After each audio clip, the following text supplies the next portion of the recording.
Halo semuanya, kembali lagi bersama aku, Serepina. Di video kali ini merupakan video lanjutan dari video penjelasan aku sebelumnya.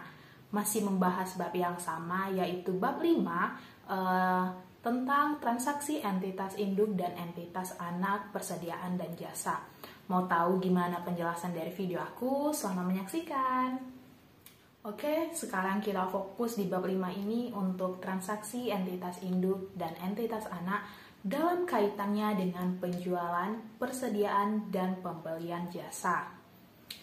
Dampak terhadap pencatatan entitas induk dan jurnal eliminasi transaksi penjualan, persediaan entitas induk dan anak adalah contoh transaksi antar entitas dalam satu kelompok usaha.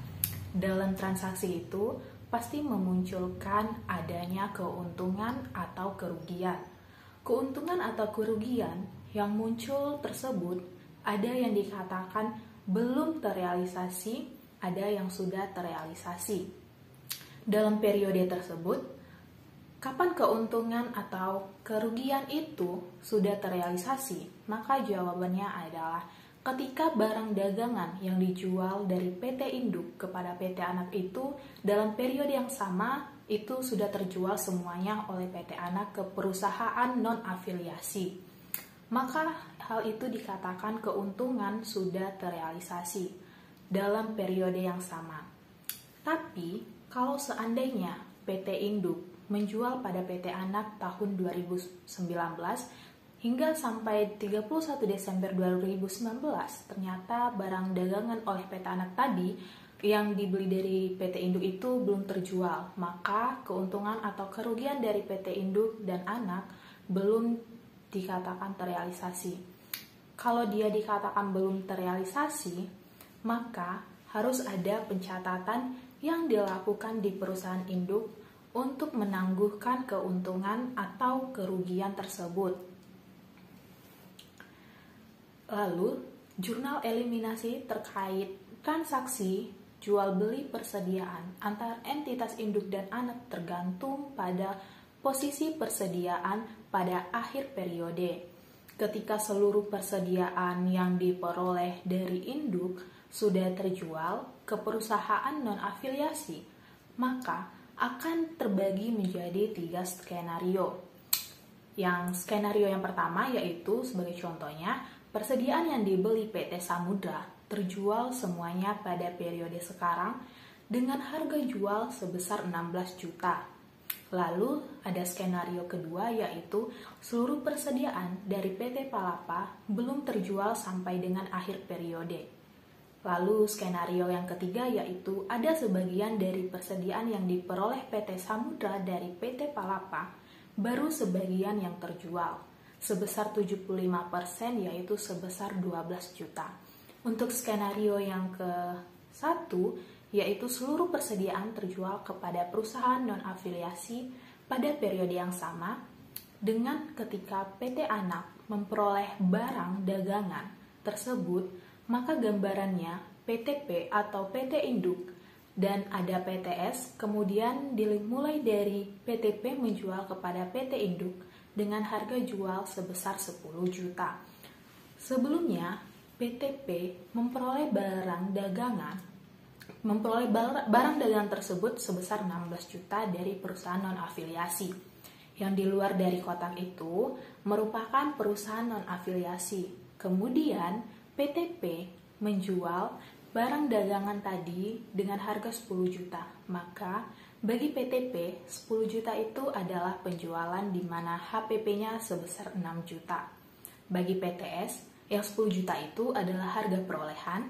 Kemudian, ternyata penjualan ini dilakukan pada periode yang sama dengan periode perolehannya.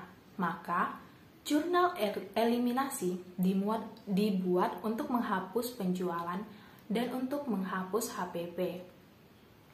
HPP yang boleh muncul dalam laporan keuangan konsolidasian adalah HPP ketika induk memperoleh barang dagangan tersebut dari perusahaan non-afiliasi.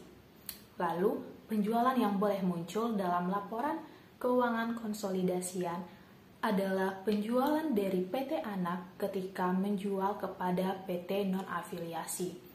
Sebagai contoh dari penjelasan itu yaitu PT Palapa memiliki 100% saham di PT Samudra.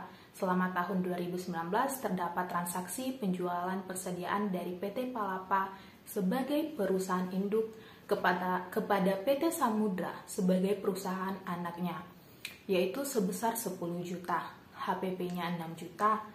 Nah, 6 juta ini adalah harga perolehan ketika PT Palapa membeli barang dagangan tersebut dari perusahaan non-afiliasi. Maka, ketika dia menjual barang dagangan tersebut kepada PT Samudra dengan penjualan 10 juta, maka HPP-nya 6 juta, yaitu sebesar harga perolehan ketika PT Palapa membeli dari perusahaan non-afiliasi. Lalu bagaimana pencatatan dan penjurnalan yang harus dibuat PT Palapa saat menyusun laporan keuangan konsolidasian? Maka jawabannya yaitu PTS menjual barang dagangan atau perusahaan induk yang dia beli dari PTP itu seharga 16 juta. Maka di pembukuan PTS penjualannya adalah 16 juta. Sedangkan HPP 10 juta karena PTS memperoleh barang dagangan tersebut dari PTP dengan harga perolehan sebesar 10 juta. Maka keuntungan terkait entitas induk, PTP melaporkan adanya keuntungan sebesar 4 juta. Lah, keuntungan tersebut sudah terrealisasi karena persediaan yang diperoleh PTS dari PTP itu sudah terjual kepada perusahaan non-afiliasi. Sudah terjual kepada non-afiliasi dalam periode yang sama. Oleh karena itu, tidak ada jurnal penangguhan. Selanjutnya, skenario kedua, kalau seluruh persediaan sampai akhir periode belum terjual, maka bedanya dengan gambaran di skenario pertama tadi, yaitu tidak ada tanda panah keluar sebesar 16 juta, karena persediaan yang dibeli PTS dari PTP itu sampai akhir periode belum terjual, maka dia masih menjadi persediaan. Adanya keuntungan yang diperoleh sebesar 4 juta tadi belum dapat terrealisasikan. Kenapa? Hal itu karena persediaan tadi belum terjual oleh PTS kepada perusahaan non-afiliasi. Maka, keuntungan sebesar 4 juta itu belum dapat dikatakan terrealisasi. Oleh karena transaksi ini merupakan transaksi hulu, maka PTP mencatat penangguhan keuntungan yang belum terrealisasi secara periodik. Kalau transaksinya hulu, jadi tidak bergantung pada besarnya kepemilikan, tapi kalau transaksinya itu hilir, anak yang menjual dari perusahaan induk, maka penangguhan keuntungan dipengaruhi dari persentase kepemilikan. Nah, di saat ini saya tegaskan, kalau untuk penangguhan keuntungan untuk transaksi hulu, maka penangguhan keuntungan itu secara penuh.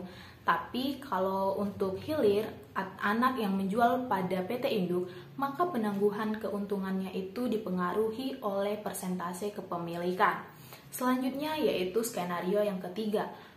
Maka PT Anak tidak mencatat penangguhan 100% karena induk hanya memiliki saham di PT Anak hanya sebesar 75%. Maka yang boleh ditangguhkan itu hanya 75%-nya saja, sedangkan 25%-nya lagi adalah kepentingan non-afiliasi. Oke guys, sampai di sini video penjelasan saya mengenai bab 5 tentang transaksi entitas induk dan entitas anak, persediaan dan jasa. Semoga video saya dapat bermanfaat untuk kalian semua yang telah menontonnya. Sampai jumpa di video saya selanjutnya. Jangan lupa nantikan ya guys. See you and bye-bye.